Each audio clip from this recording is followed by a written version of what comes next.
네. 자, 우리 시작해 보겠습니다. 자리에 앉아주시고요. 너무 뒤로 가면 이게 잘 안 보이실 텐데, 이만큼 가까이 오세요. 가까이 오실 수 있으면 여기도 앉으시고. 네. 자, 오래간만에 뵙습니다. 반갑습니다. 네. 인사 한번 하고. 네. 오늘부터 3주 정도 시간을 가지고요. 이제 인공지능에 대해서 조금 심층적으로 우리가 좀 학습을 해 보려고 합니다.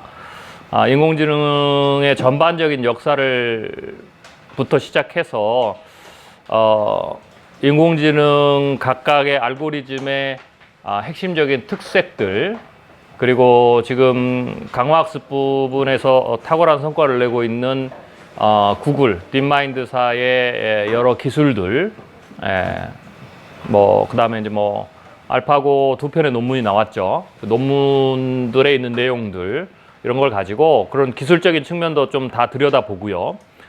그리고 이제 우리의 포커스는 이 인공지능의 미래가 어떻게 될 것이냐라는 부분이 사실 핵심 포인트 중에 하나죠. 그래서 그런 부분에 대한 예측들도 좀 해보려고 합니다. 근데 그런 예측을 하려면 기본적으로 현재 기술의 수준을 좀 우리가 이해를 좀 명확하게 해야 됩니다. 그래서 막연하게 인공지능의 시대가 오고 인공지능이 세상을 바꿀 거고 이런 수준의 이제 예측보다 좀 더 나아가야 되겠죠. 그러기 위해서는 기술에 대한 특별한 좀 이해가 필요합니다. 그래서 그런 부분을 좀 다룰 거고요.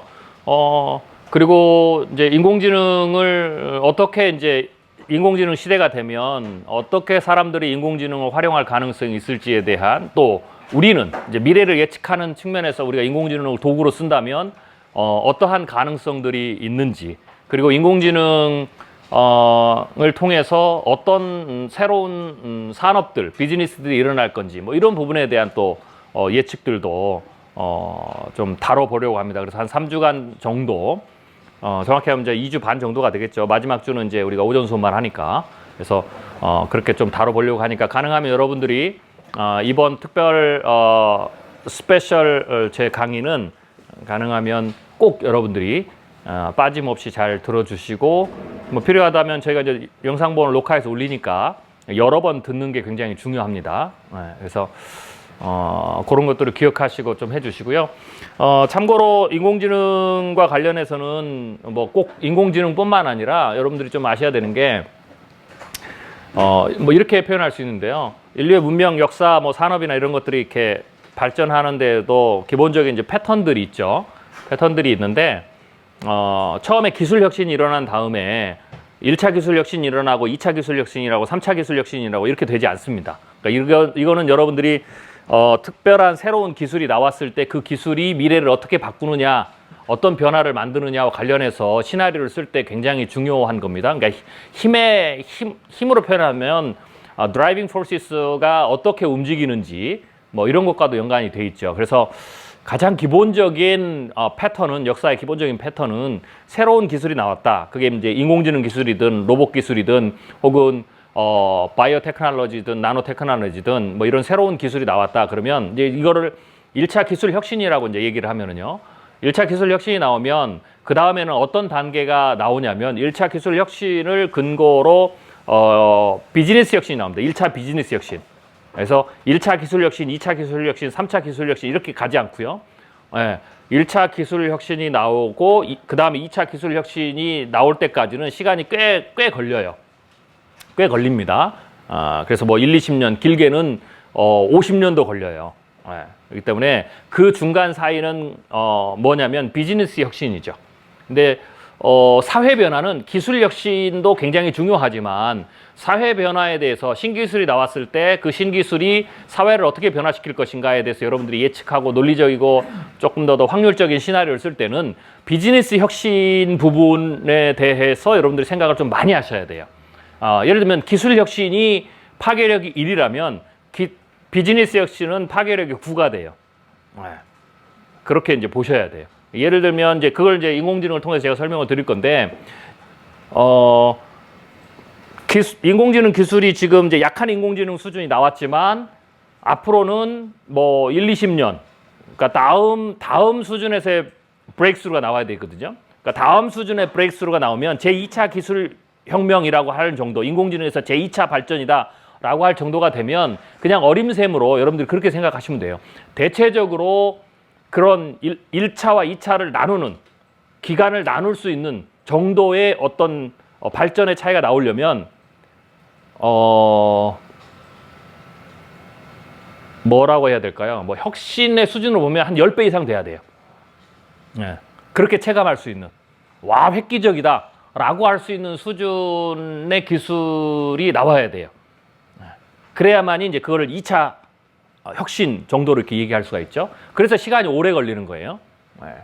그래서 그게 나오기 전까지는 비즈니스 혁신이 나오는데, 약한 인공지능 기술 자체는 사실 그렇게 크게 인공지능 전체 향후의 발전사로 볼 때는 그렇게 뭐 큰 기술은 아니지만, 사회 변화는 그러니까 이렇게 되거든요. 큰 기술이 아니기 때문에 사회 변화가 크지 않다, 이렇게 이제 예측을 할 수도 있지만, 저는 그거보다는 큰 기술이 아니어도 그 기술을 굉장히 많은 분야에 응용하기 때문에 큰 사회 변화가 일어난다, 이렇게 여러분들이 틀을 잡으셔야 돼요. 다시 설명을 드릴게요. 큰 기술이 아니기 때문에 큰 사회 변화가 일어나지 않는다. 그러니까 이런 거죠. 인공지능을 공부해 봤더니, 인공지능 기술이 나와봤더니 별게 없더라. 분류, 군집, 회귀 그거밖에 못하더라. 뭐 별로 할 수 있는 게 없다. 이게 이제 요새 나오는 추세거든요. 처음에는 기술에 대한 환상이 쫙 와요. 그래서 인공지능이 막 모든 것을 변화시키고 만능하고 인간을 뛰어넘는 막 역량을 발휘할 것 같은 막 이런 환상이 만들어지다가, 결국에는 기술이 나와서 사람들이 그 기술에 대해서 실체를 알게 되면, 가장 먼저 이제 그 기술 분야의 엔지니어들이 이제 그런 비관론을 내거든요. 인공지능에 대한 환상이 너무 많다라는 거죠. 그래서 지금 어디 가서 여러분들이 인공지능에 대해서 막 얘기를 하면, 강의를 하면, 그래서 인공지능이 변화될 뭐 사회에 대해서 막 강의를 하면요, 대부분 전문가들이 인공지능 분야에 혹은 컴퓨터 쪽에 있는 전문가들이 뭐라 그러냐면, 뭐 환상이 너무 심하시네요. 예. 지금 뭐 인공지능에서 그렇게 얘기하는 분들은요, 인공지능에 대해서 잘 모르는 분들이나 그렇게 얘기해요. 뭐 이렇게 얘기해요. 그러니까 비관론이 나오는 거예요. 왜? 실제로 해보니까 별로 할 수 있는 게 없거든요. 그리고 저도 실제로 인공지능에 현재 가지고 있는 인공지능의 기술을 들여다보고 하면, 그게 그 자체 그 어떤 특정한 목적, 스페시픽한 목적에서는 굉장히 파워풀한 역량을 발휘하는데, 그거 외에는 할 수 있는 게 없어요. 그러니까 그런 게 몇 개가 되질 않아요. 그러니까 그것만 보면, 또 그것을 또 잘 아는, 실체를 경험한 사람 보면, 세상을 크게 변화시킨다라는 거 말하는 것은 환상이다, 이렇게 이제 말해요. 틀린 말은 아니에요. 그런데 그렇게 얘기하는 분들이 놓치는 게 뭐냐면, 그 다음에 나올 비즈니스 혁신에 대한 부분을 놓친 거예요. 비즈니스 혁신에 대한. 인공지능 기술 자체는 그거밖에 못하는데, 비즈니스 혁신가들이 그 단순하다고 생각하는 그 특정 분야에서만, 특정한 조건에서만 파워풀한 역량을 발휘하는 그 기술을 사용할 수 있는 환경을 창의적으로 다 이 사람들이 만들어내는 거예요.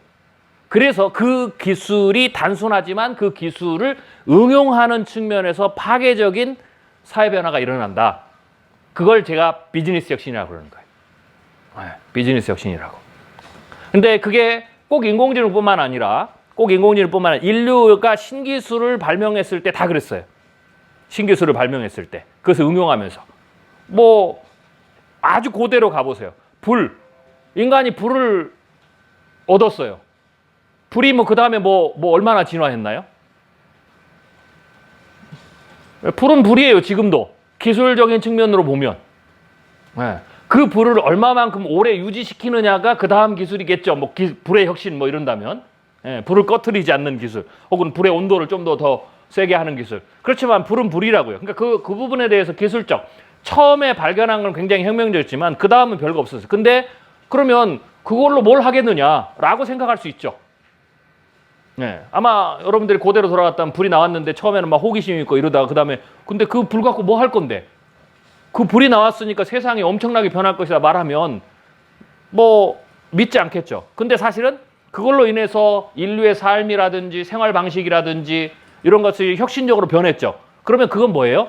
불이 만든 게 아니라 그 불을 어떻게 사용해서 어느 분야에 적용해서 어떻게 응용해서 우리의 삶 자체를 바꿀 것인가라는 그런 창의적 생각을 했던 사람들, 즉 제 표현을 하면 비즈니스 혁신가들이 세상을 바꾼 거예요.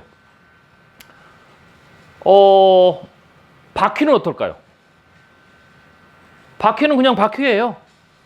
개발했을 때 그전에는 바퀴가 없었기 때문에 굉장히 혁신적이죠. 그럼 그 뒤에 바퀴가 물론 계속해서 뭐 기술 개발이 됐지만 그 텀은 굉장히 길었죠.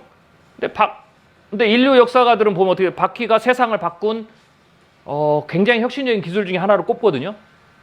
그럼 바퀴 자체가 바꾼 게 아니고 바퀴라는 그 기술을 새로운 도구를 비즈니스 혁신적으로 잘 응용했던 사람들이 세상을 바꾼 거죠. 네. 그러니까 기술이 바꾼 것보다는 또 뭐가 있어요? 증기기관 어떻게 해요?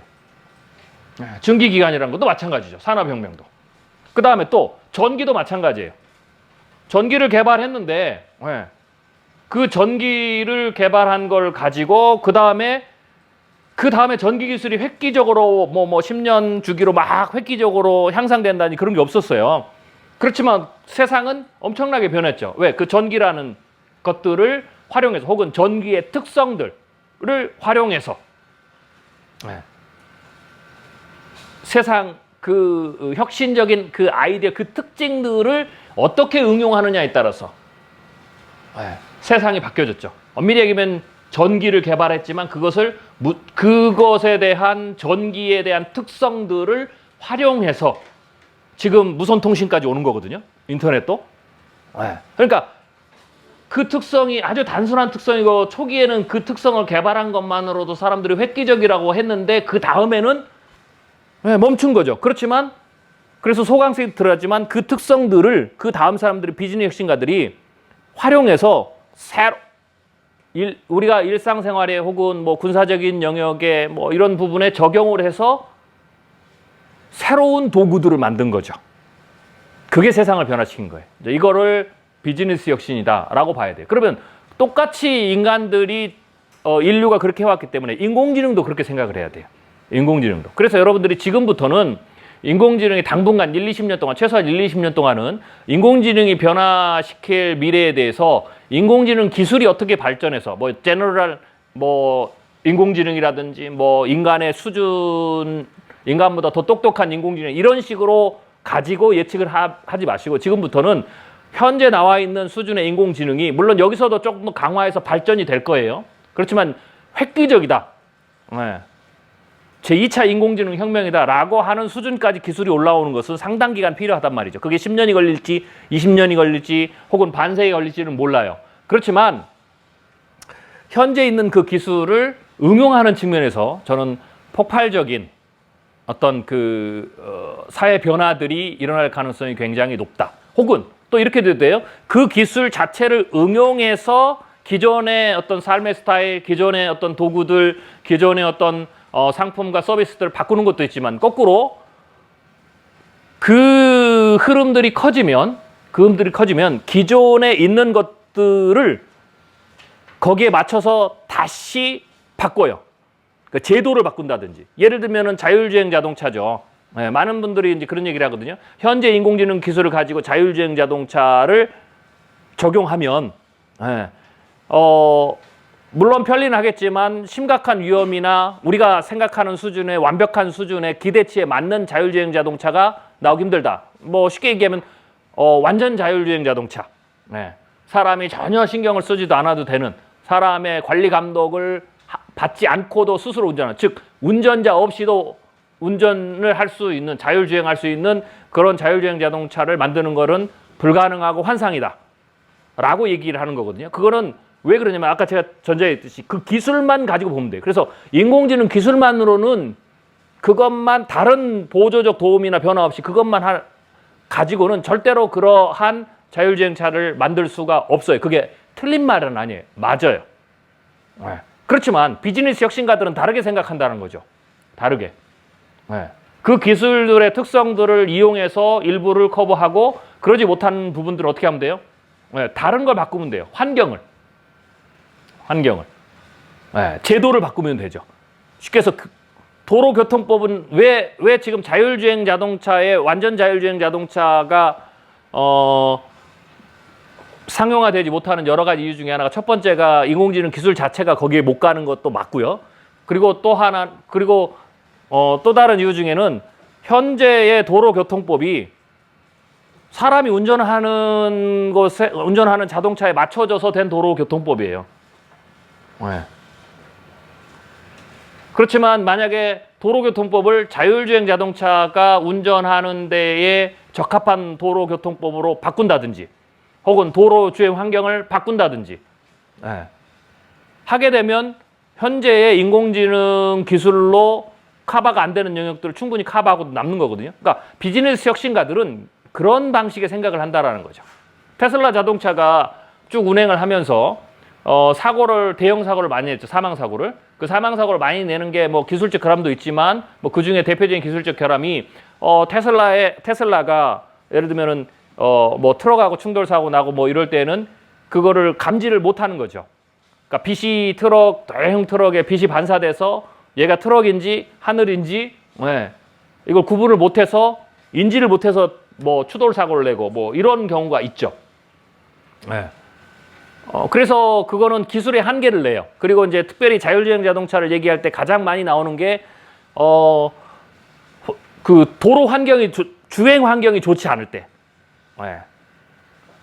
그래서 뭐 라이더도 쓰지만 카메라도 쓰고 하지만 이러한 것들이 우리가 이제 보통 여러분들이 꼭 그게 아니더라도 우리가 지금 그 카메라 달린 차를 그 주행하다 보면 기상이 안 좋을 때, 즉 뭐 카메라에 뭐 오물이 묻는다든지 비가 와서 뭐 진흙물이 묻는다든지 막 이러면은 카메라의 시야가 흐려지잖아요. 그러면 이제 우리가 거기에 대해서 분별하기 힘들죠. 뭐 자율주행자도 마찬가지죠. 그런 경우에 어떻게 할 것이냐라는 건 이제 문제들이 생기죠. 그런 문제들은 사실 그런 문제들을 인공지능 기술 자체만으로 획기적으로 향상시키기에는 사실은 상당히 오랜 시간이 걸립니다. 수십 년이 걸릴지도 모르고 어쩌면 100년이 넘어도 해결을 못할 수도 있어요. 그렇기 때문에 완전 자율주행 자동차는 불가능하다. 기술적으로 보면 그런 거예요. 그래서 틀린 말 아니에요. 근데 그런 부분들은 다른 부분으로 커버가 되는 거죠. 아까 이제 트럭 사고 같은 경우 어떻게 돼요? 구별을 못하면 어떻게 돼요? 트럭에다 센서를 넣으면 되죠. 그러니까 카메라로 구별을 못하면 센서 기술로 커버할 수가 있고 사람도 마찬가지고 자동차와 간의 관계도 마찬가지고 뭐 이런 부분들을 주변의 환경들을 가지고 변화시켜서 자율주행 자동차가 최적으로 달릴 수 있게 만드는 거죠. 그러니까 이런 게 비즈니스 혁신이에요. 기술 자체를 향상시키지 않더라도 거기에 그 기술의 한계점을 다른 측면에서의 역할 보완으로서 변화시킬 수 있는 그게 이제 비즈니스 혁신 시대에 일어나는 거다라는 거죠. 그래서 앞으로 당분간 인공지능이 변화시키는 미래 사회에 대해서 예측을 할 때는 그런 부분의 어떤 도전과 응전 이런 부분들을 여러분들이 논리적으로 확률적으로 상상을 하면서 어떤 사회적 변화가 일어날 것인지 라는 부분을 시나리오를 쓰는 단계로 나아가야 된다라고 여러분들이 인지하시면 되겠어요. 또 뭐 이건 좀 여담이지만 제가 뭐 자주 드는 인공지능의 자율주행 자동차의 뭐 한계, 인공지능의 한계를 얘기할 때 자주 드는 건데 윤리적 문제도 많잖아요. 윤리적 문제도 우리가 이제 많이 접하는 건데 대표적으로 자율주행 자동차에서 나오는 윤리적인 이슈 중에 하나가 자율주행 자동차를 타고 가는데 이 자율주행 자동차가 앞에 사람들이 한 10명이 있다라는 거죠. 그러면 자율주행 자동차가 그 10명을 치고 주인을 살릴 거냐, 운전자를. 아니면 그 10명을 살리기 위해서 자기 마음대로 핸들을 꺾어서 자동차를 운전하는 운전자를 피해를 입힐 거냐. 딜레마라는 거죠. 그러니까 그 문제를 풀지 못하기 때문에 예를 들면 완전 자율주행 자동차는 문제가 있을 수 있다. 상용화되는 게 늦어질 수 있다. 대표적으로 나오는 사례거든요. 여러분들 어떻게 생각하세요? 저는 개인적으로 이런 생각을 해요. 그게 분명히 중요한 문제인데요. 실제 문제가 아니에요. 그러니까 우리가 구별을 해야 될 게 뭐냐? 철학적이고 윤리적인 문제와 현실 세계에 일어나는 실제 문제는 구별을 해야 돼요. 이게 안 맞는 말이에요. 그 상황이 벌어지는 유일한 조건은요, 자율주행 현실 세계에서 자율주행 자동차가 그런 상황이 만들어지려면 고장이 나야 돼요. 고장이 나지 않는 자율주행 자동차는요, 현실 세계에서 그런 상황을 만들지 않아요. 만들 가능성이 현저히 낮아요. 왜냐? 사람보다 훨씬 더 뛰어난 인지력을 가지고, 인식력을 가지고 주변 환경을 파악하는데, 앞에 10명의 행인이 있는데 그 행인을 발견하면 자율주행 자동차가 사람의 시야보다 더 멀리 떨어진 곳에서 여러 가지 기술을 가지고 시야를 판별하고 장애물을 분별하는데, 당연히 어떻게 되겠어요? 속도를 줄여서 멈추죠. 그렇기 때문에 그런 기술적이기 때문에 그건 사실은 윤리적이고 철학적인 디베이트의 문제지, 실제적인 상황에서는 일어나지 않는, 혹은 일어날 가능성이 아주 현저히 낮은 문제라는 거죠. 그래서 그런 것도 우리가 윤리적인 측면 혹은 철학적인 디베이트, 논쟁을 하기 위해서는 필요한 이슈지만 실제로 비즈니스에서 적용되는 것은 아니란, 그래서 두 개를 구별해야 된다는 거예요. 그런 논쟁이 틀리고 또 뭐 그런 논쟁이 불필요한 논쟁이다라는 게 아니라 그것은 그냥 철학적 논쟁이라는 거죠. 철학적 논쟁이라는 거죠. 그래서 그런 부분들을 좀 구별해 볼 필요가 좀 있다라고 여러분들이 좀 생각을 하셔야 돼요. 그래서 이런 신기술과 관련해서 나타나는 여러 가지 이슈들에 대해서도 좀 그걸 지금은 이제 좀 분별해서 논리적이고 확률적인 상상, 시나리오들을 펼쳐볼 필요가 있다. 특별히 이제 우리가 이제 가장 중요한 또 여러분들이 이제 예측을 할 때 다루는 이슈가 있죠. 우리 기술이 직업의 관계, 일자리 문제를 어떻게 할 것이냐라는 것도 같은 맥락이에요. 그래서 뭐 한때 초기에는 뭐 99%의 일자리를 없앤다. 그래서 이제는 뭐 인간이 일하지 못하는 그런 시대가 나온다. 뭐 이런 어떤 예측들이 초기에 성행했죠. 러다이트 운동처럼. 근데 지금은 그렇게 예측하지 않잖아요. 저는 초창기부터 그런 시대는 안 온다고 그랬죠. 그리고는 오히려 새로운 기술이 나와서 일자리의 전환은 굉장히 크겠지만, 왜냐하면 이렇게 봐야 돼. 구별을 해야 되는 게, 새로운 기술이 나오면 일자리가 없어진다는 것보다는 정확히 얘기하면 역사적으로 보면 일자리의 전환의 규모가 크냐 적으냐, 그러니까 일자리가 없어지는 규모가 크냐 적으냐, 사람이 일할 수 없는 상황이 크냐 적으냐가 아니라 기존의 일자리에서 새로운 일자리로 전환을 해야 되는 그 규모가 얼마나 크냐, 이게 조금 더 적정한 예측의 포인트였어요. 그래서 인공지능 기술은 그렇게 봤을 때 기존의 과거의 어떤 그런 혁신적인 기술들보다 좀 더 빠른 기간 안에, 그리고 좀 더 광범위한 수준에서 일자리의 전환을 강제적으로 규제하는, 강제적으로 압력을 넣는 기술, 요 정도에서부터 시작을 해서 여러분들이 예측을 해야 됩니다. 즉 일자리가 더 줄어들지 않아요. 혁명적으로 막 줄어들거나 그러지는 않아요. 오히려 일자리가 줄어든다 혹은 실업률이 높아진다라고 하는 부분들은 오히려 그런 어떤 기술보다는 각 국가마다 저출산 고령화, 인구구조 변화나 혹은 경제력, 국가의 펀더멘탈이나 이런 것이 오히려 더 중요한 역할을 했을 거예요. 만약 일자리가 줄었다 그러면. 그리고 또 하나는 전 세계적으로 보면 새로운 기술이나 혹은 전 세계 경제 또 기업들이 일자리를 만들어내는 속도보다 인구 증가가 빨라서 사실은 비율적으로 실업률이 늘어나거나 하는 이유가 더 크죠. 즉 인공지능이 일자리를 없애서, 로봇이 일자리를 없애서 인간이 실업률이 높아진다라는 쪽의 힘보다는 오히려 그런 쪽의 힘이 더 크다라고 볼 수가 있습니다. 그리고 실제로 새로운 기술이 나오면 요새 이제 조금 그런 공포들이 좀 사라지고 난 이후에부터는 지금 나오는 조금 더 목소리가 점점 커져가는 쪽이 제가 얘기했던 것처럼 새로운 일자리가 더 많이 늘어난다. 이쪽에 지금 예측을 주장하는 분들이 서서히 좀 힘을 얻어가고 있거든요. 제가 이번에 이제 그 일자리의 미래라는 책을 냈죠. 거기 안에서도 이제 그런 내용들을 많이 다뤘어요. 그래서 저는 기본적으로 단기적으로는, 일시적으로는 그 전환기가 있기 때문에 그 전환기 안에는 일자리를 전환해야 되는 그 전환기 안에 일시적으로 일자리 숫자가 총량이 줄 수도 있지만 결국은 그 시간이 지나고 나면 전체적으로 인류 전체 일자리는 커질 거다. 네, 숫자는 총량은. 네. 실제로 지금까지 그 혁신적이라고 말하는 기술들이 다 나왔을 때에도 사실은 그랬거든요. 어쩌면 이렇게도 볼 수 있죠. 다른 건 다 제쳐두고라도 예를 들면은 증기기관, 그러니까 기계가 들어왔을 때 그 수준이 지금 인공지능이 들어왔을 때와 비슷한 아마 충격이라고 보시면 되고요. 네. 그렇지만 그 기계가 인간이 기계를 쓰기 시작한 이후에 기계 기술이 나왔을 때 증기기관부터 시작해서 결국은 역사는 일자리가 더 늘었고요. 또 그 다음에 그것과 필적한 수준이 컴퓨터가 나왔을 때죠. 네.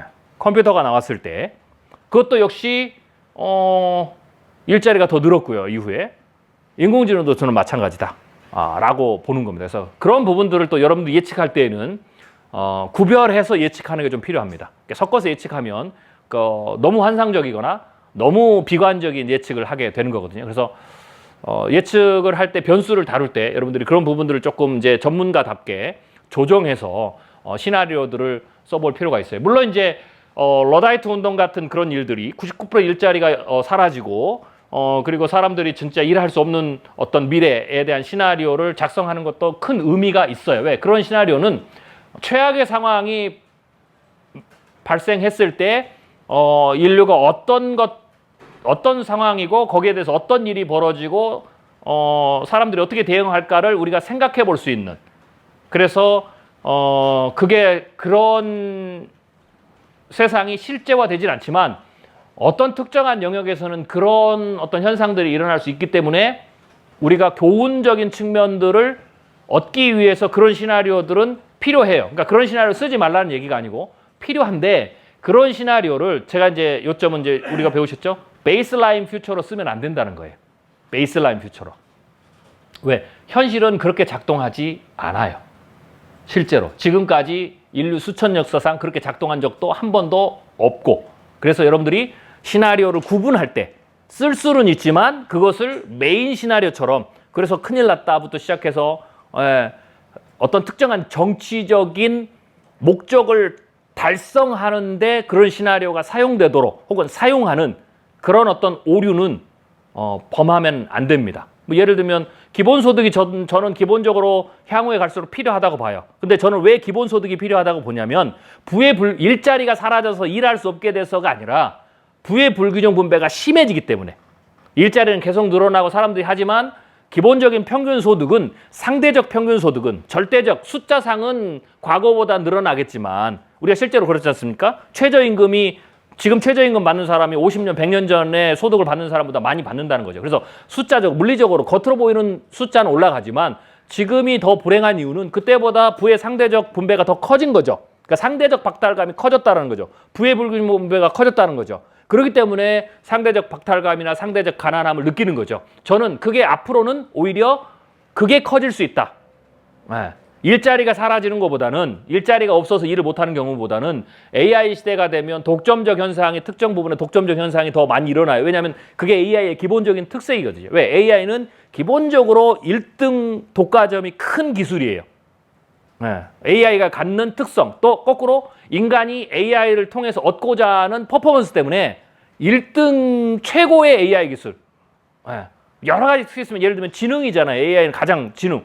이왕이면 최고의 지능을 갖는 AI를 쓰고 싶은 거죠. 왜? 그 AI가 나에게 최고의 지능을 선물할 때 나는 그걸 가지고 그 다음에 퍼포먼스를 낼 수 있는 거죠. 그렇기 때문에 가격이 조금 싼데요. 2등을 쓰세요. 이렇게 할 수가 없다는 거죠. 자율주행 자동차의 AI에 들어가면 제가 늘 강조하잖아요. 1등 기술이 시장을 평정할 것이다. 그래서 세계 1등 기술 혹은 국내의 독과점의 1등 기술. 우리가 비즈니스로 생각하면 이렇죠. 우리 자율주행 자동차는요, AI 기술이, 자율주행 기술이 2등이에요. 뭐 1등 기술은 1년 평균 오류가 한 번도 안 나지만 뭐 우리 거는 한 달에 한 번 정도는 나요. 버그가 난다는 거죠. 가끔 달리다가도 멈출 수도 있어요. 근데 그래도 우리도 2등 기술인데 그런데 대신 우리는 50%가 가격이 싸요. 안 탄단 말이에요. 쉽게 해서 컴퓨터는, 우리가 쓰는 컴퓨터 같은 경우에는 조금 오류가 있어서 쉽게 해서 아이들 말로 뻑이 나서 멈추면 물론 그것도 황당하죠. 작업하다가 멈추면. 네. 그렇지만 가격이 거기에 비해서 한 50% 싸다 그러면 산단 말이에요. 네. TV도 마찬가지로 다른 가전제품. 왜? 내 생명에 지장이 없기 때문에. 내 생명의 존재 자체에 생존 자체에 지장이 주지 않는 기술들은 사람들이 경제적 비용 계산을 해서 토털 썸으로 해서 2등 기술, 3등 기술을 살 수 있단 말이죠. 네. 그렇지만 생명에 직결된 기술은 절대로 2등 기술을 사지 않아요. 그렇기 때문에 의료 기술 중에서도 그래서 이제 비용이 커지는 거예요. 그런 이제 비용의 제한이 없죠. 생명과 연관되면 1등 기술은. 네. 쉽게 얘기해서 암에 걸렸는데 불치병에 걸렸는데 새로운 기술이 나왔어요. 치료제가. 네. 그 치료제를 하면 요새 나온 여러 가지 치료제가 있죠. 네. 그런 치료제들 유전자를 분석해서 맞춤형 최적화해서 항암제 기술이 나온다든지 그 의료보험이 안 되죠. 뭐 예를 들면 그거는 뭐 10만 불, 20만 불, 30만 불 해요. 그런데 그 치료를 받으면 기적적으로 살 수 있어요. 그러면 그 기술을 사람들이 사용한단 말이에요. 그래서 가격에 블록이 없는 거죠. 그런 것처럼 생명과 연관된 기술들은 1등 기술을 사는 거예요. 최고의 기술을. 인공지능이 여러 분야에 들어가요. 그것도 여러분들이 나눠봐야 돼요. 여러 분야에 수많은, 쉽게 해서 우리가 얘기하는 뭐 사물에 다 들어간다고 해보세요. 스피커에 들어가고 TV에 들어가고 다 들어가고 냉장고에 들어가고 다 들어가요. 스마트폰에 들어가고 다 들어가는데 네. 자동차에도 들어가고. 그러면 여러분들이 이제 고민을 할 거예요. 네. 생명과 직결되는 것과 연관된 디바이스에 들어간 인공지능은 1등 기술만 사는 거죠. 네. 그런 것처럼 인공지능은 그런 특성들을 가지고 있기 때문에 독과점 현상이 심해지죠. 그래서 부의 불균형 분배가 커진다. 저는 그러기 때문에 기본소득이 필요하다라는 거예요. 그러기 때문에. 네. 그러니까 기본소득에 대한 얘기도 이렇게 주장하는 것은 조금 리저너블하지만 그것을 주장하기 위해서 예를 들면 99% 사람이 일자리를 다 잃고 일을 못하게 되니까 사회적 혼란이 커지니까 그걸 막기 위해서 기본소득을 해야 된다. 이런 논리로 시나리오를 쓰면 안 된다는 거죠.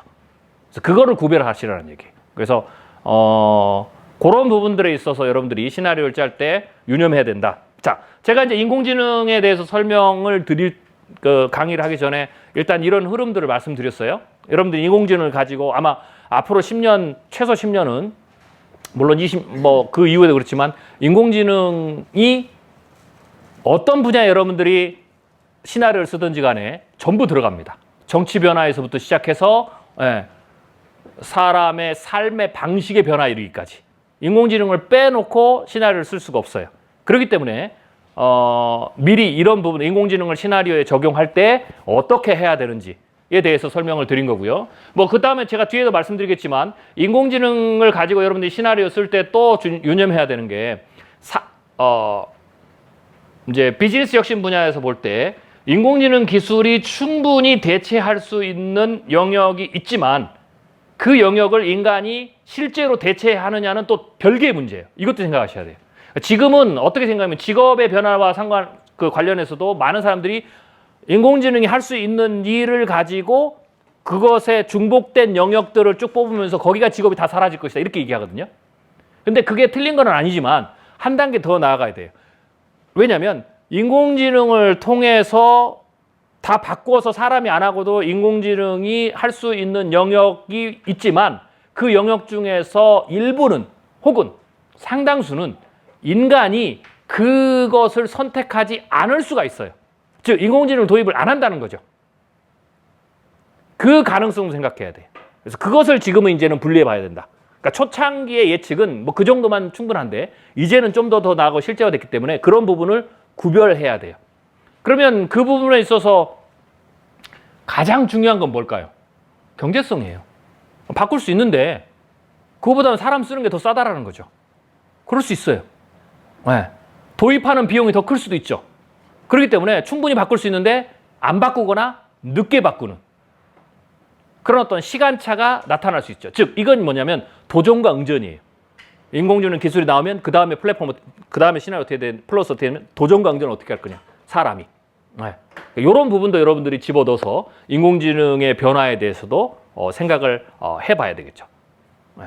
또 어떤 부분은 비용이 아주 크더라도 인공지능을 할 수도 있어요. 뭐 그런 부분도 생각해보고. 그래서 여러 가지의 경우의 수들을 여러분이 생각해서 도전과 응전을 집어넣어서 하셔야 된다라고 말씀을 드리는 겁니다. 자, 정리를 좀 해볼게요. 제가 지금 말씀드린 거를 크게 두 가지입니다. 하나는 기술 혁신이 나오면 기술 혁신 1차, 2차, 3차 이런 식으로 가는 게 아니라 1차 혁신이 있는 다음에 2차 혁신까지는 상당한 기간이 걸린다. 최소 1, 20년에서 많게는 50년 정도 걸린다. 네.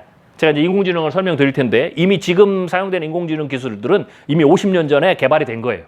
그게 이제 지금 들어온 거예요. 그러니까 그 정도의 시차가 있다. 그래서 기술의 퀀텀 점프가 일어나는, 그래서 1차, 2차, 3차로 나눌 수 있는 정도의 퀀텀 점프가 일어나는 것은 생각보다 시간이 오래 걸린다 이렇게 좀 생각을 하셔야 되고요. 그러면 그 중간 기간에는 그럼 아무런 의미가 없느냐? 아니죠. 1차 기술이 나오지만 그 다음에는 1차 비즈니스 혁신이 나온다.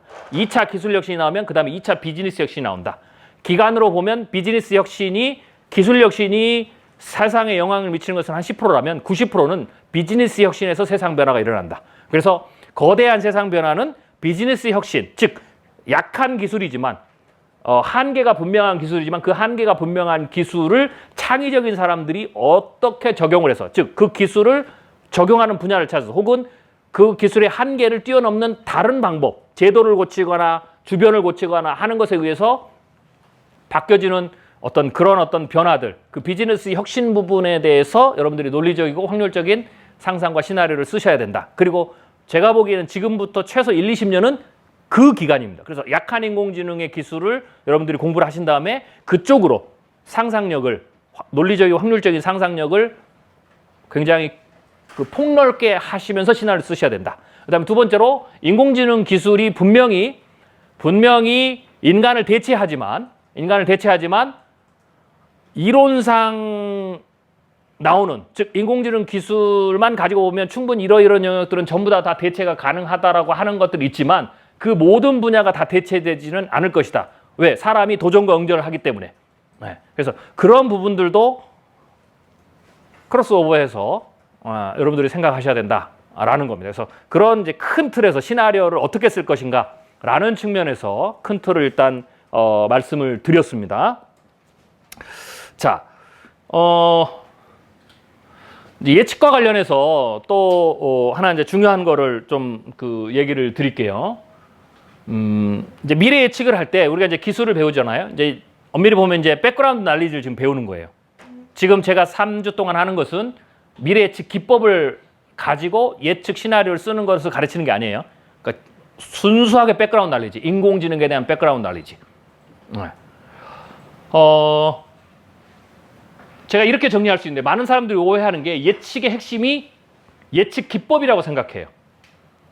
네, 뭐 시나리오 기법이든지 뭐 필터링 기법이든지 예측 기법이라고 생각하는데 사실 예측 기법이 핵심이 아닙니다. 여러분들이 제 예측을 보고 시나리오를 뭐 오랫동안 봐서 알겠지만 예측의 핵심은 기술이 아니라 지식이에요. 즉 백그라운드 날리지. 네, 예측의 핵심은. 그래서 백그라운드 날리지에 대해서 공부를 많이 하셔야 된다는 얘기입니다. 예측 기법만 달달달하고 예측 기법을 정확하게 아는 것도 중요하지만 그것만으로는 예측이 안 돼요. 기법은 부수적이라는 거죠. 네. 부수적이란 말은 필요 없다는 말이 아니라 예측 기술을 많이 갖고 있지 않더라도 얼마든지 예측을 할 수 있다. 그래서 제가 여러분들한테 예측 기법을 가르칠 때 말씀드렸죠.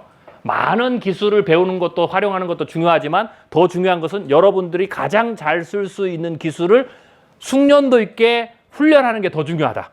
네. 라는 거예요. 화려하게, 그러니까 수많은 연장을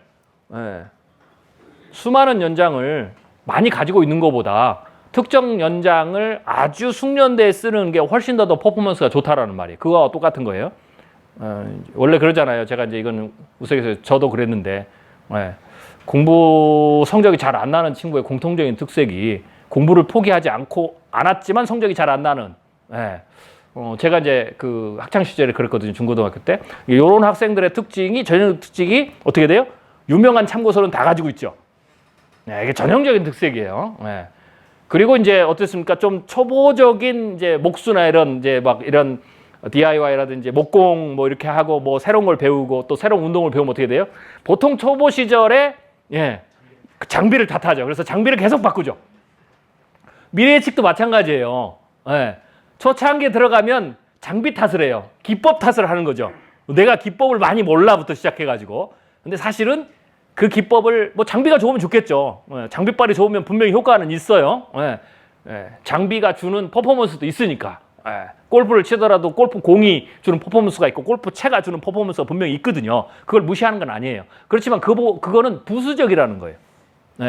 골프 채가 퍼포먼스가 덜 나더라도 근본적으로 내가 가진 기술이 좋으면, 역량치가 좋으면 상당 수준 이상의 퍼포먼스는 보장을 받는 거죠. 그러나 그 기술이 기본적으로 없는 상황에서는 공의 장비빨을 높인다고 해도 생각하는 만큼 퍼포먼스가 안 날 수가 있고 때로는 오히려 퍼포먼스가 역전될 수가 있어요. 내 실력에 안 맞는 골프채를 쓰면 오비가 더 난다라는 거죠. 그죠? 뭐 이런 경우가 있죠. 예측도 마찬가지예요. 그래서 핵심과 부수적인 걸 주와 부를 구별해야 돼요. 그래서 예측도 주는 지식이에요. 부가 기술이다. 이 부분을 여러분들이 명확하게 알고 계셔야 돼요. 명확하게. 그럼 왜 지식이냐? 이유는 간단해요. 지식을 통해서 왜 지식이냐? 지식을 쭉 공부를 하면 지식은 뭡니까? 역사를 통해서 검증되고 확증된 거예요. 팩트죠. 이미 일어난 일이죠. 미래 예측과 관련해서는 그게 굉장히 중요하죠. 그러니까 지식, 역사적 팩트, 패턴, 이미 일어난 일들은 미래 예측에서 무엇과 영향이 있습니까? 변하지 않는 것. 앞으로도 계속 일어날 것. 제가 미래 예측에서 두 가지를 시나리오에서 구별해 봐야 된다고 했죠. 하나는 미래는 텅 빈 공간이 아니다. 미래는 70, 80%는 이미 정해져 있다고 그랬죠. 그 정해져 있는 게 뭐예요? 이미 있는 이치와 관련된 거, 패턴과 관련된 거, 규칙과 관련된 거죠. 그래서 그건 이미 정해져 있다. 그래서 절대로 미래는 텅 빈 공간이 아니죠. 이미 정해진 것이 있어요. 그것이 어디서 나오냐? 그게 지식에서 나온 거죠. 그러니까 지식을 여러분들이 축적을 하면, 즉 인공지능에 대해서 역사부터 시작해서 기술의 근본적인 부분들을 여러분들이 이해를 해서 이 백그라운드 날리지를 가지고 있으면 그 지식을 통해서 어떻게 돼요? 그것만으로도 시나리오를 짤 수 있어요.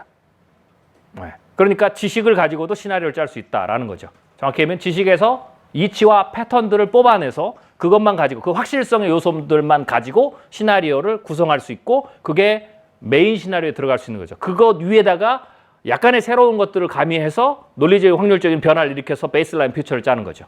그래서 예측에 있어서 핵심은 기술이 아니라 지식이다라는 거예요. 기술은 변수를 다루고요. 시나리오는 시나리오를 묘사하는 방법에 속해요.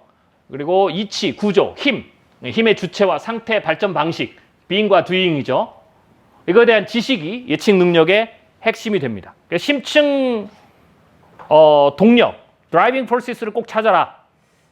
이제 우리가 예측을 할 때는 제가 가장 강조하는 거죠. 드라이빙 포스를 찾아야 된다라는 부분. 그게 패턴과도 연결되고 혹은 시나리오 짤도 중요하죠. 그게 바로 이치, 구조, 힘이죠. 이거 이제 지식에서 나온다는 거죠. 기술에서 뽑는 게 아니고 이치, 구조, 힘은 지식에서 나오는 거예요. 그래서 그 백그라운드 날리지를 얼마나 많이 아느냐. 각 영역에 예를 들면 이치와 구조와 힘이 있는데 경제에 대한 이치, 구조, 힘, 그 다음에 정치에 대한 이치, 구조, 힘, 기술에 대한 이치, 구조, 힘, 산업에 대한, 비즈니스에 대한 이치, 구조, 힘, 뭐 이런 것들이죠. 환경에 대한 이치, 구조, 힘, 이런 것들을 아는 게 중요해요.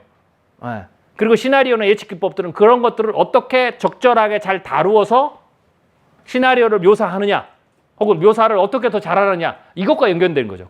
그래서 재료라는 부분이에요. 재료가 좋지 않으면 아무리 탁월한 장비를 써도 좋은 성과물을 만들 수가 없죠. 그렇지만 재료만 좋으면 어떻게 돼요? 우리가 이제 요리할 때도 그러잖아요. 좋은 재료 쓰면 다 맛있다고.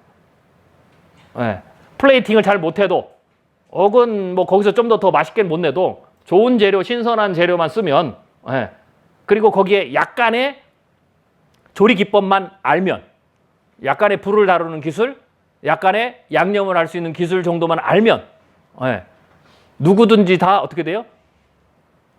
평균 이상의 좋은 맛을 내는 음식을 만들 수가 있죠. 재료가 핵심이에요. 그러나 아무리 탁월한 기술을 가지고 있고 하는 셰프라도 재료 자체가 상하고 안 좋고 적당하지 않은 걸 쓰면 그분들이 낼 수 있는 것도 한계가 있어요.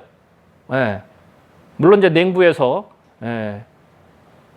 보면 우리가 보통 쓰는 데서 상상할 수 없는 요리를 만들어내기도 하지만 그럼에도 불구하고 그거는 요리의 재료가 다른 거지 요리의 재료 자체는 좋은 거라는 거죠. 그래서 이게 사실은 정확히 하면 모든 분야에서 공통적인 겁니다. 예측도 마찬가지다. 그래서 그런 부분들, 그런 측면에서 지식 역시 예측의 핵심이다 라는 거예요. 여러분들이 이제 제가 인공지능에 대해서 쭉 강의를 하는 걸 2박 3일 들으면 듣는 순간 여러분들이 시나리오가 구성이 될 거예요. 머릿속에.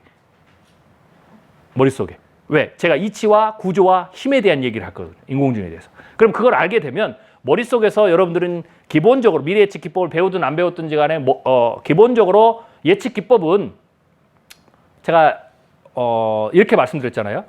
예측 기법의 종류가 네이밍이 여러 가지지만 예측 기법은 뭐냐? 변수를 줄이는 기술이에요. 예측 기법을 하는 거예요. 변수를 줄이는 기술. 왜? 변수가 많으면 내가 시나리오 짜기 혼돈스러우니까. 그러니까 내가 감당할 수 있는 수준으로 변수를 줄이는 기술이 예측 기법이고요. 또 두 번째는 경우의 수를 만드는 거예요. 경우의 수를 뽑아내는 게 예측 기술이에요. 경우의 수를. 정확히 하면 의미 있는 경우의 수를 뽑아내는 기술. 이게 예측 기법의 목적이고 그것을 목적을 위해서 만들어진 거예요. 그리고 세 번째가 묘사를 잘하는 기술이에요. 묘사를. 그게 시나리오 기법이에요. 어떻게 묘사할 거냐. 어떤 부분을 하이라이트해서 묘사시킬 것이냐. 어떤 건 정적으로 할 것인가. 어떤 걸 동적으로 할 것인가 하는.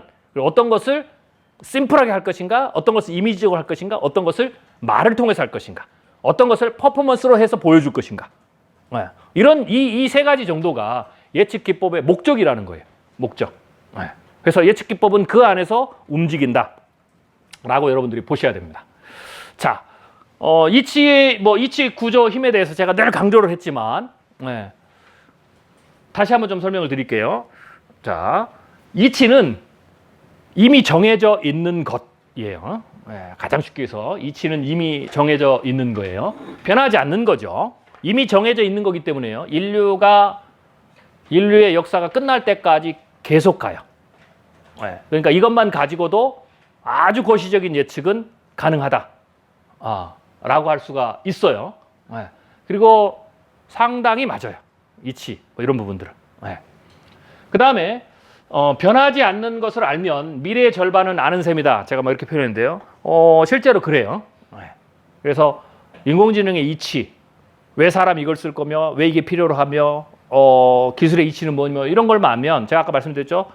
아까 기술들은 그 세 가지이기 때문에 그 세 가지 변수를 핸들링하고 경우의 수를 핸들링하고 묘사를 핸들링하는 이게 기술이기 때문에 사실 여러분들이 이 세 가지는 미래 예측 기법을 따로 배우지 않아도 여러분들이 그냥 머릿속에서 되는 거예요. 그래서 지식이 들어가면 그 세 가지를 할 수 있는 기본적인 역량이 갖춰져 있기 때문에 정상적인 교육을 받은 사람들은 지식만 들어가면 머릿속에서 시나리오가 구성이 되는 겁니다. 그러니까 예측이 가능하다는 말이에요. 예측이. 이치를 한번 깨달으면 이치는 동형 반복이에요. 그래서 계속해서 동형 반복으로 집어넣는 거예요. 이치를. 세상을 통찰하는 안목이 일치월장하죠. 이치에 대한 지식은 학문에 있다고 그랬어요. 백그라운드 날리 있는 거죠. 이치, 이미 정해져 있는 것에서 법칙과 규칙이 나와요.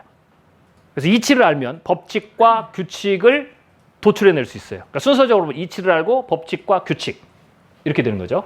법칙은 이치가 적용되는 범위가 넓은 영역이에요. 그래서 법칙은 적용되는 범위가 넓고 이론은 이치와 법칙을 논리적으로 설명해 놓은 거예요. 개념화 시켜 놓은 거. 이게 이론이에요. 이론은. 그리고 규칙은 좁아요. 그래서 이치는 근본적인 원리고 근본적인 원리고 그 위에 법칙과 규칙이 있는데 법칙은 범위가 적용되는 범위가 넓다. 넓다. 이렇게 보고요. 규칙은 법칙의 하위 개념이거나 법칙의 일부의 하위 개념이거나 좁은 영역에서 규칙이죠. 규칙. 그래서 법칙은 조금 더 규칙보다 제너럴하고요. 규칙은 조금 스피시픽하다. 우리도 그렇게 쓰잖아요. 우리 집의 규칙은 이거야. 그렇죠? 사람이 사는 것에 대한 이치는 이거야. 우리 사회의 법칙은 이거야. 그게 차이가 있어요. 그러니까 이치, 법칙, 규칙이라는 단어를 사용할 때 사람들이 쓰는 거예요. 네. 세상의 이치는 원래 그런 거야. 우리 사회의 법칙은 이거야. 미국의 법칙은 그래도 우리 사회 한국은 이게 법칙이야. 네. 다른 회사는 그럴지 몰라도 우리 회사는 이게 법칙이야. 그리고 우리 부서는 이런 규칙이 있어. 네. 그게 차이가 있다. 그렇게. 그렇지만 그 모든 게 어떻게 돼요? 이치를 기본으로 하는 거예요. 이치에서 생뚱맞거나 네. 뭐 전혀 다르거나 그렇진 않죠. 그래서 연관관계 그렇게 있다라는 거죠. 그래서 여러분들이 알아갈 때는 이치, 법칙, 규칙 뭐 이런 수준으로 가면 좋죠. 그래서 이 정해져 있는 거, 변하지 않는 것들에 속하죠. 이치, 법칙, 규칙 이런 부분들. 그리고 뭐 시간차로 보면 그렇기 때문에 좁고 하기 때문에 시간상 오래 가는 것은 이치가 제일 오래 가죠. 그 다음에 법칙, 그 다음에 규칙 뭐 이렇게 되는 겁니다. 그 다음에 이치를 따라서 법칙과 규칙을 쌓아 올려요. 그걸 이제 딱 퍼즐 맞추듯 쌓아 올려요. 그게 뭐예요? 그게 세상의 구조예요. 구조는. 네. 구조는. 그거를 잘 쌓아 올리면 구조가 드러나요. 그걸 구조라고 그래요. 구조. 그래서 구조는 영원한 건 아니죠. 네. 이치는 영원에 가까워요. 네. 그러나 구조는 영원하지 않아요. 왜요? 법칙과 규칙이 이치에 따라서 바뀔 수 있거든요. 네. 이치를 완벽하게 반영하는 건 아니니까 이치의 특정 부분을 반영하는 게 법칙과 규칙이에요. 네. 그렇기 때문에 시대가 변하면 이치는 그대로 있지만 반영하는 게 달라지는 거죠. 그래서 법칙과 규칙이 달라지는 거예요. 그러니까 법과 규칙이 달라진다 이렇게 보면 돼요. 세상에 사는 이치, 인간을 존중해야 되고 뭐 예를 들면 신을 섬겨야 되고 뭐 인간은 평등하다, 사람은 죽는다. 이건 이치예요. 변하지 않아요. 그렇지만 시대에 따라서 인간을 존중하는 법칙이 달라지고 신을 섬기는 법칙이 달라지고 종교에서도 법칙이 달라지죠. 그리고 거기에 따라서 시간과 공간에 따라서 혹은 모이는 구성원의 특성에 따라서 규칙이 달라져요. 그래서 법칙과 규칙은 이치를 따라가지만 바뀐단 말이에요. 시대에 따라서. 그렇기 때문에 그것을 쌓아 올리면 구조인데 그래서 구조는 어떻게 돼요? 변경이 일어나요. 구조 변경이. 구조 변경이. 네. 자, 그래서 이걸 쌓아 올리면 구조가 난다. 그래서 구조가 뭐냐라는 부분들 여러분들이 명확하게 조금 생각하면 좋고요. 그 다음에 세상을 움직이는 힘은 이치 안에서 작동하는 변하지 않고 늘 있는 동력을 의미하는 거예요. 네. 변하지 않고 늘 있는 동력. 네. 동력. 뭐 인공지능을 보면 이치는 뭘까요? 왜 사람이 인공지능을 쓰고 싶을까?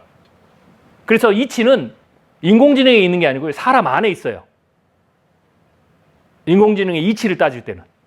이치에 대한 거. 이치는 결국은 가는 곳이군요. 네. 결국은 도달할 거.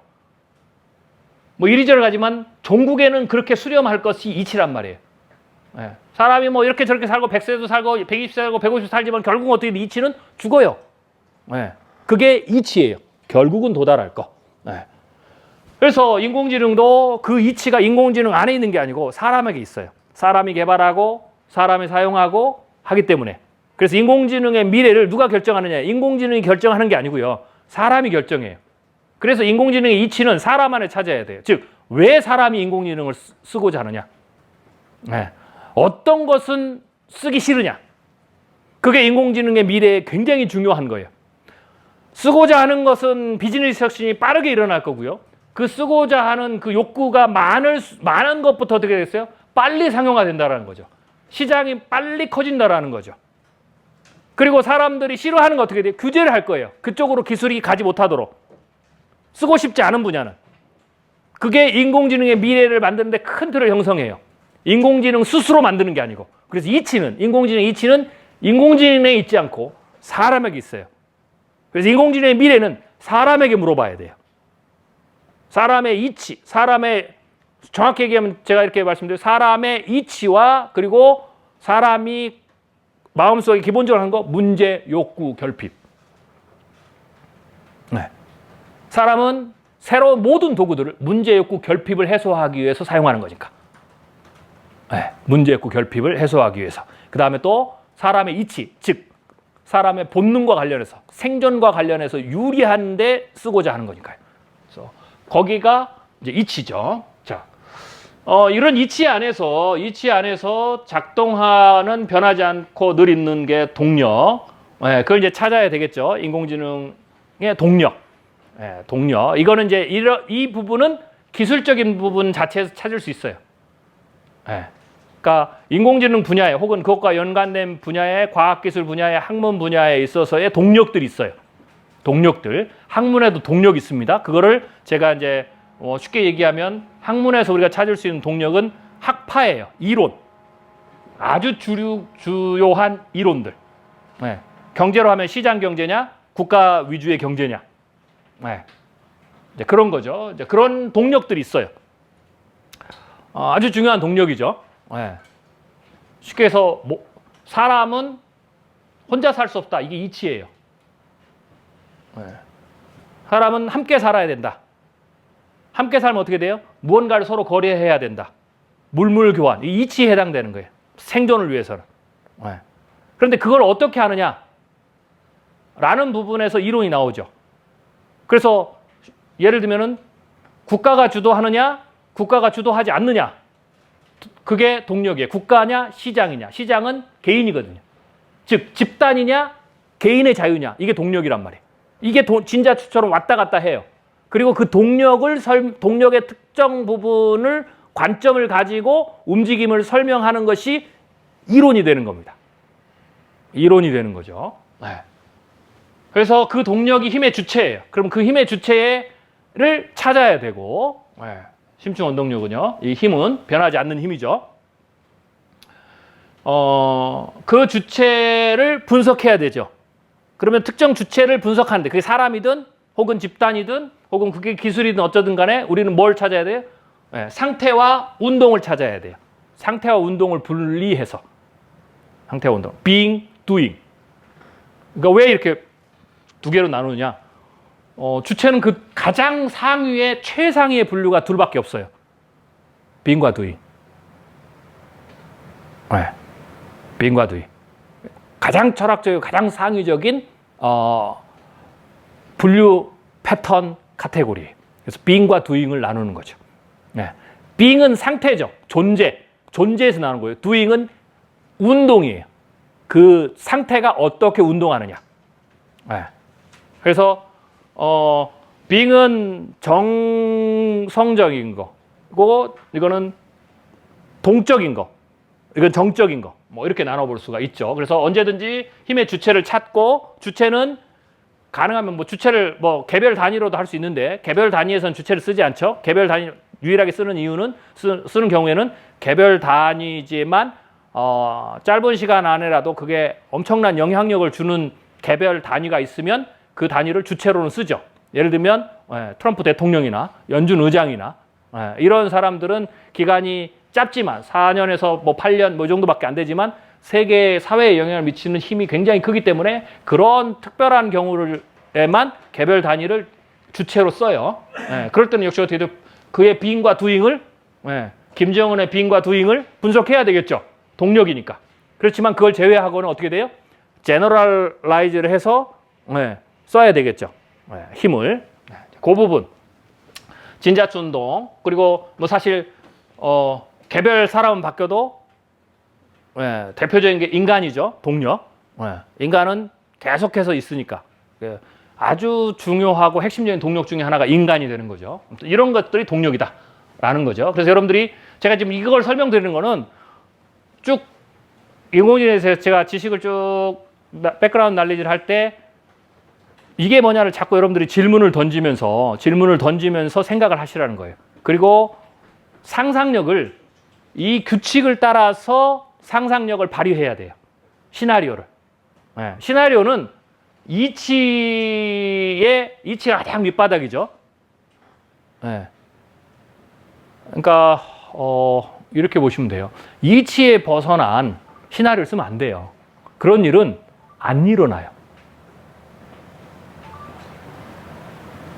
중력 안에 있는데 뭐 중력을 벗어나면 모르겠지만 중력 안에 라는 환경으로 딱 시나리오를 제안했는데 거기서 중력을 벗어난 행동 이게 안 되는 거예요. 그냥 그건 자기 마음대로 그냥 생각하는 거지. 그러니까 그런 시나리오를 쓰면 안 돼. 그런 시나리오를 그건 뭐냐? 그건 몽상이에요. 그러니까 그걸 구별해야 된다는 거예요. 그래서 이치가 기준이 되는 거예요. 나의 시나리오에 대해서. 그리고 법칙은 뭐냐? 규칙은 뭐냐? 동력은 뭐냐? 자, 그 다음에 또 하나 여러분 생각하셔야 되는 게 잠깐만 여기까지만 하고. 마이크가 꺼졌어요? 어디까지 했어? 방금 전까지? 네, 쉬었다가 합시다. 네. 녹화를 해놔야 돼서. 네. 자, 잠깐 쉬었다가 가겠습니다.